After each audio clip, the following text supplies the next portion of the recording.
May salary increase ang mga government employees ngayong 2024. Ito yung pinaka gusto nyong malaman kung magkano ang magiging increase. Well, mangangailangan ng 40 billion pesos para mapondohan ito. Ngayon, meron tayong ilang mga mahihinuha mula sa amount na yan. Mas mataas ang amount na ito kumpara dun sa first tranche.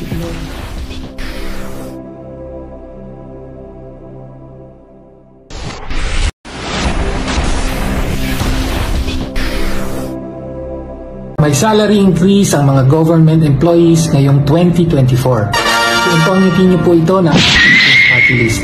Kahapon po ay nakipag-dialogue kami, ang ACT Teachers Party List at ang Alliance of Concerned Teachers kay Secretary Amina Pangandaman ng DBM at isa ito sa mga mayor na napag-usapan. Ito pa ngayon ang ibabalita natin sa inyo. Meron tayong 4 na punto. Una, ipapatupad na ngayong taon ang SSL 6. Kakaroon ito ng 4 na tranche katulad ng dati at ngayon ang first year ng implementation. Ipapatupad ito sa bisa ng isang executive order na kailangan na lamang pirmahan ni Pangulo sa Malacanang. Anytime ay pwede na itong maging effective. Hindi na kailangan na hintayin pa ang Kongreso na magpasa ng batas. It can be effective as soon as the President signs the executive order. Pangalawang mayor na punto, retroactive ang magiging implementation ng SSL 6 first tranche. So, ibig sabihin nito, mula January hanggang kung kailan mapirmahan, maaaring by July, may aasahan tayong pay dahil may mga increase na hindi nabayaran noon.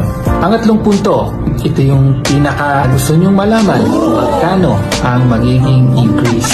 Well, sa kasamaang palad, hindi shinare sa atin ni Sec Pangandaman at ng DBM yung actual na table or schedule ng salary increases. Pero ito ang napalabas natin sa dialogue. Para sa first tranche, mangangailangan ng 40 billion pesos para mapondohan ito. Ngayon, meron tayong ilang mga mahihinuha mula sa amount na yan. Mas mataas ang amount na ito kumpara dun sa first tranche nung nakaraang SSL by 30%. Ibig sabihin, ang sagot sa tanong magkano, mas malaki ng konti kesa doon sa nakaraang SSL. Iyan ang sagot. For example, nung first tranche nung SSL, nung nakaraan, 1.5 ang natanggap ng Teacher 1. Kung mas mataas ng 30%, ngayon, yung 1.5 magiging 2,000. Ganyan po ang posibleng level ng increase na makikita natin. Pero sabi ko nga, suri lang natin ito batay sa limited information na nakuha natin sa dialogue. Mas mabuti, hintayin natin.